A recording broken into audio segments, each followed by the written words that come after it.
So, kia ora everyone, I'm Alex. I'm the XEquals director alongside my good friend Rox Flame, who maybe you've also bumped into at the conference. I run our Wellington office, he runs our Melbourne office. We're both technical project managers. We started off as a two-man outfit building websites, but now we've scaled to a decent-sized multidisciplinary high-talent team. We've been doing at least 18 years, probably closer to 20 if I'm honest, years with Drupal. Before he and I started a business, we were both building non-profit Drupal sites together. Our first ever website was cuddle.co.nz, or the Collaborative Underground Dangerous Design Label, which was, I think, a Drupal 5 online community site way back in the day. I've had my time as a Drupal community organizer. I'm the organizer for the Wellington Drupal meetup, soon to become the New Zealand Drupal meetup, because we've merged with the other ones, and hopefully have more overlap with our Australian counterparts. So this talk is intended as a reusable, accessible resource for government stakeholders. This is also why it's quite text dense. I don't normally like having slideshows that have too much text, but it's also because I'm redelivering similar versions of this to other GovTech forums in the very near future as part of New Zealand Tech Week. I've given various forms of this talk to different public sector audiences. So I want it to stand alone as a PDF that people can refer to in the future. I'm also preaching to the choir of Drupal developers and Drupal teams. So for some of you, this will just be highly validating, maybe resurrect some past trauma, maybe we'll just identify some shared experiences, or maybe you'll just nod your head to agreeing with me on what the solutions actually are. This is a love letter to functional GovTech projects. I'm sure I've all had at least one, or so I hope, because when you see it actually working and you realize that it's not magical, it's not mystical, government can build really cool technology quickly and cost effectively using open source and so forth. We can achieve the things that Serge this morning was talking about in terms of giving the taxpayer and the citizen value for their tech spend, and proving that we are the answer to an overbloated, exploitative and extractive industry. So the pain is very, very real. Government knows that IT spend is out of control. Not just New Zealand's government, not just Australia's government, this is a global problem. The World Bank has some really interesting statistics on the number of digital transformation projects globally and GovTech projects globally that fail. They've got them sort of indexed by different countries and continents. It's absolutely extraordinary. It's at least half of all government spending on IT generates little to no outcomes for the taxpayers who pay for it. And when you consider that New Zealand alone is staring down the barrel of tens of billions of dollars per year, think about how that number adds up globally. So lack of confidence in digital is felt throughout agencies. I specifically mean government agencies. In all of my overlaps with government workers, I'd say maybe 10% of them seem to have mojo for digital. They get it, they want to learn more, they're confident enough to take the right risks, and they have a good idea of how to take the right risks. Whereas 90% of them, I'd say, are too afraid of taking any at all. So there are evidently processes that work, but government typically can't or won't use them. So why is that? Look, we're all sick of bloated, inaccurate, and often unfulfilled business cases. There's nothing less satisfying than having a vision which you can't fulfill. And I see a lot of this in government, and I think it's soul-destroying for the people who work on these projects, and probably just drives even more disenchantment. Dysfunctional procurement makes agile impossible. You will have heard Tom laughing his head off this morning as Serge was talking about procurement. Tom is one of my close associates. And I'd say it's fair to say that we as a company think that procurement needs a lot of overhaul. Time, energy, cost wastage of public funds. Again, we do believe in Aotearoa, and for that matter, any country, using its funds wisely. I actually calculated once that based upon the average annual wastage that New Zealand government was doing in digital, we could simultaneously achieve all of the major campaign asks of our left-wing and right-wing parties. So you could literally make both sides of the political aisles happy simply by taking the fat out of digital and using it to fulfill things like feeding kids and doing tax cuts. An inability to harness modern methods for efficiency. This is a common one, which we all, I think, will have our own take on. So the opportunities have been defined. This government, whether or not they can achieve it, I don't know, but I think they've got the right goal to try and cut this $13 billion spend over the next 5 years by up to $3.9 billion. Keeping in mind, this $13 billion is new procurement. So this isn't inclusive of the costs of keeping the lights on or the costs of sustaining or extending existing digital systems. This is just new procurement over the next 5 years. And they think that they can save about $4 billion of that through targeted centralization. Now, I think it's a step in the right direction in terms of having a good goal. Our Chief Digital Officer leads digital investment for most public service agencies and Crown entities, at least going forwards. That's the intent. It hasn't quite kicked in yet, but that's what they're trying to achieve. So the new procurement rules have been published. They emphasize digital transformation and efficiency. Again, it's the right kind of language, but it doesn't have enough teeth. There's not enough, things like what Serge was saying this morning, people losing their jobs if they don't follow the right approaches. Calling bad practices out, calling wastage out, and really incentivizing public servants and the companies that work with them to take, again, the right risks. So personally, I think that the Procurement Act needs further changes, especially around how risk assessment is calculated and how different teams are incentivized or punished in their KPI tracking. So cracking this nut has been our mission for at least 16 years. It was shortly after we started XEquals that we decided that we wanted to be the antidote to an expensive industry that often was critical of open source, couldn't see the opportunities, lacked confidence. We thought that Kiwi ingenuity, or rather Australasian ingenuity, was a perfect fit to open source and to GovTech.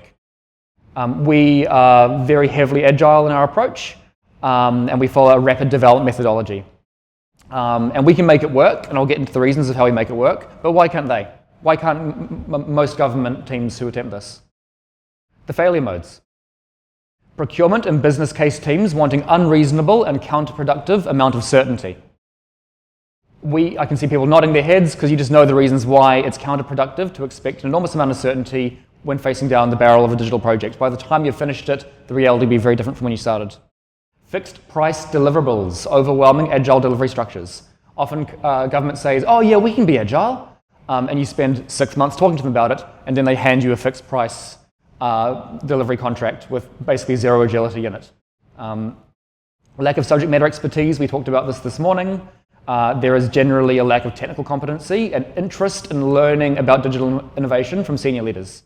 I think it's okay if managers turn up with not a lot of technical competency, but it's the interest in learning that I think is most important, because I really believe that a non-technical manager, if they're hands-on and they've got interest in learning and getting things right, then they can develop those skills by working alongside the people doing the work. So why is it so hard? The very systems designed to prevent corruption, cronyism, monopolies, wastage, and bad purchasing behaviors are now fueling them. I won't go into too much depth on this because I might get in trouble, but going to RFP for a $1 million website or a $10 million website, soliciting 100 responses, doing a totally lackluster assessment of those 100 responses and not even having the ability to assess or benchmark them against each other, going through all of these 3 6-year-long procurement cycles, when from the beginning all you were going to do was write a blank check for a giant multinational anyway. It's a waste of everyone's time, and it actually encourages this kind of cronyism and corruption that the very systems of the Procurement Act are designed to prevent against. So again, I advocate for further edits to the Procurement Act because I think that we've accidentally institutionalized the kind of irrational buying behavior that we were trying to prevent. And again, New Zealand is considered pretty good on the global stage when it comes to this. So I can only imagine how bad this is in the rest of the world. So bad patterns are incentivized and good patterns are deemed risky. I write a regular column in the Post newspaper here in Wellington. I think I just published my 27th article this coming weekend. And a recent one late last year was called Taking the Right Risks. And it was an invitation to public servants on how to take the right risks when it comes to digital procurement. which this talk is largely aligned with. So again, I'm probably preaching to the choir to a lot of you. We need to revise risk assessment in the Procurement Act. We need to incentivize lean business cases and actually track their speed and cost efficacy. When Serge talked about proving our value, delivering a $10 million project on a $500,000 budget or a $1 million project on a $100,000 budget, how can we track that and prove that and give these benchmarked KPIs back to government so they can see that we actually are the solution to many of their problems? Explicitly encourage agile methodology and or agile hybrid contracts. I've discovered that you actually can get agile through New Zealand government. It can be done, it's just quite hard. So the long-term strategy is cost-effective experiments as opposed to megalithic Death Star engagements. Celebrating creativity, rapid development methodology, fail fast and early user testing, confidence with digital, and a new generation of leaders, which I am seeing come through at the moment, which is really, really amazing. So, until the dream comes true, there's one thing that government leaders, project managers, and digital strategists can do right now, and it's get in the room. It might sound a bit silly, but the same thing that made a project work 10,000 years ago or 2,000 years ago is the same thing that makes a project work today. It's humans getting together around the proverbial campfire, getting in the same room or the same space, and working together to solve problems. It's a modern phenomena, but a very, very powerful one, that we've ended up in this disconnected reality whereby people can hide behind emails, they can lack accountability, they can look at their phone ringing and not answer it, they can work in their pajamas at home and refuse to go into the office, they can remove themselves from society while somehow still maintaining a job and expecting things to get done. Don't get me wrong, I'm all for the Wellbeing Society. I encourage my own staff to have a healthy mixture of working from home and working from the office. Often it ends up being 50-50 or thereabouts. But if you can't get in the room together, then you're in trouble. And I think that the public sector is particularly vulnerable to this phenomena. So the killer app is people being in the same place. It's communicating in real time. It's learning together. It's being in the same room. The killer app is and has always been humanity. Again, I know this is Captain Obvious kind of stuff, but we need to remind ourselves of why we're doing it. Why are we doing software? What's the point of AI? What is that agency we're going to claim for ourselves and our industry, as our keynote this morning was saying? It has to be about improving humanity, the human condition, and the quality of our lives. So getting back to basics is now more important than ever. And I felt that this conference would need at least one talk that would be sort of the polar opposite, to the AI talk.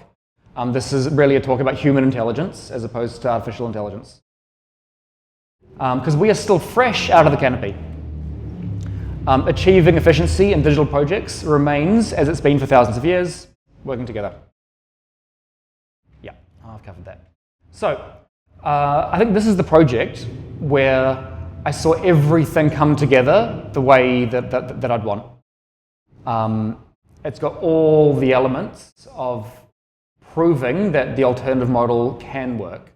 So we were approached by a senior government leader through Creative HQ's GovTech Accelerator, whose leader, Johnny Haddon, is actually our closing keynote today at 4 o'clock. So his talk will be touching on some of these things as well. And they said, right, we want to build this platform, but we think it's highly, highly risky because it's a very difficult technological problem that no one in the world has solved. Every government in the world has this problem, but no one solved it. So we're assuming it's difficult and expensive, and the minister isn't going to write a blank check for this one, especially not at a time of high austerity.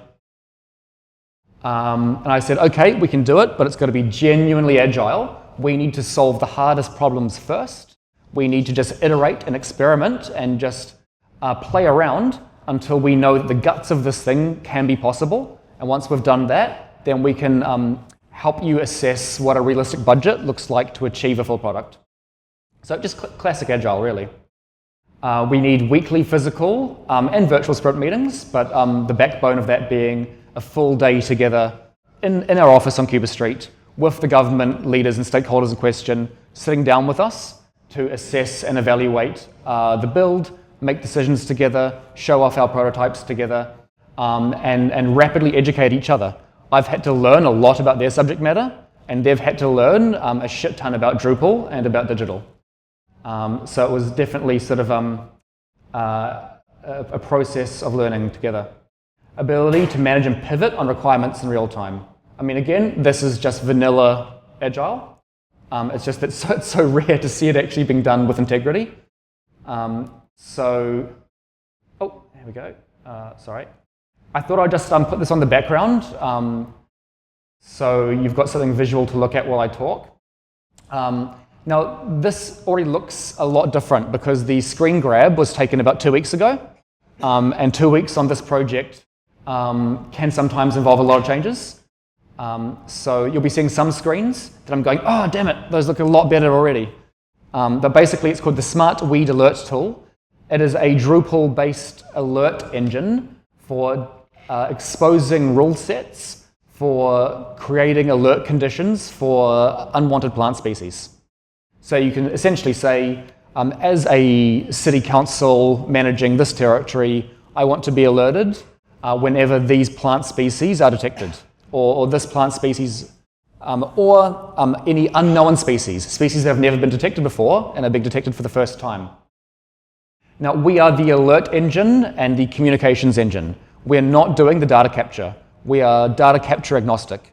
So at the moment, all our records are coming through on a nightly ingest from a custom-coded Python engine, which is reading in data from GBIF, the Global Biodiversity Index, and from iNaturalist, which are the two global world standard apps that are used by people all around the world for taking photos on their phones of unwanted plant species and reporting them. So every night we're getting hundreds, if not thousands, of records come through, sort of filtered by country is equal to New Zealand. But we've built this as an open source platform. So one of our last sprints that we're hoping to do later this year, or possibly early next, once the thing is live to the public, is to create a fully open source version of it that any government in the world can go and use. So that you can have the Smart Weed Alert tool running in Canada, in Rwanda, in the UK, in Singapore, wherever. And the geographies and the different lists of plant species can all be content managed through Drupal. So there's a few fun things going on.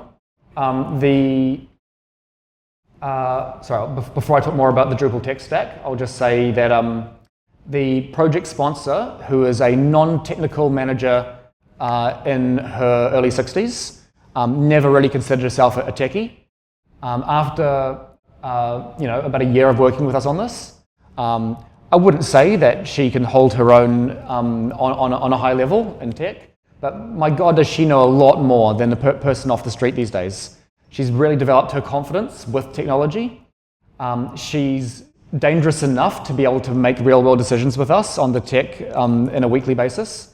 And seeing her open herself to the process and learn about all these things has been absolutely incredible. Likewise, I've had to learn a lot about weeds. I'm by no means an expert, but I definitely know a lot more than when I started. And seeing this whole project come together rapidly and at a fraction of the budget that the government was fearing that this would cost. I don't know if I'm allowed to speak numbers, but let's say this is definitely not $1 million. But the government thought this would be many, many, many millions of dollars, probably in the tens of millions of dollars to do. And we already have a beta that we're launching in late June, which I'm going to be inviting you all to join at the end of this talk, as we head towards a public release in probably a couple months from now. This has already been picked up as a case study of innovation in government, and Kate McAlpine, our project sponsor from the Department of Conservation, will be giving one of the keynotes at the GOVIS conference at the National Library about this project. GOVIS is the government IT and security conference for public servants. So you'll definitely see this in the rounds throughout the year. We've already developed a user testing community of about 100 user testers. So we've been gradually growing our user testers sprint by sprint. At the end of every sprint, we invite more people to come in and start using it with us, including stakeholder groups like people from city councils, people who work at Department of Conservation, people who are out there in the field actually monitoring the plants in rural parts of New Zealand. So here we are in the room. Those are our colleagues from DOC. You can see in that other picture, Rox is dialing in from Melbourne. He was one of the main solution architects early on. There's Johnny Haddon, who you'll be seeing as our keynote later today. So Creative HQ have also been celebrating this as an example of them advising government on how to do the new School of IT properly, and how instead of writing a $10 million blank check to Microsoft, if you use open source and Drupal in a small local team, you can do a better project to a higher standard of quality on 1/20th of that budget.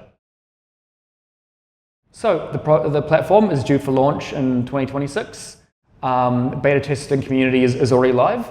If you want to sign up, come and let me know, and we'll send you an invite to start testing the platform with us. And we think we'll be in soft launch probably in July, with hard launch. And by hard launch, I mean Kate going and sitting on the morning show on the national news, making appearances on Radio New Zealand. This is going to be celebrated as a key bit of innovation by New Zealand's government. And we know that for a fact because the minister has already been heralding it as an example of how DOC is really good at spending taxpayer money wisely on digital. So we're looking at hard launch probably in sometime between August and November, subject to their own level of communications comfort. So for Drupalers, just really quickly as we start to wrap up, this is Drupal 11 running on Pantheon SaaS Cloud, geolocated in Sydney. There's basically nothing that's sensitive about our data, other than, I suppose, usernames and email addresses. Because it meets the criteria of the DIA marketplace, it's okay for us to be on a cloud on the Sydney node.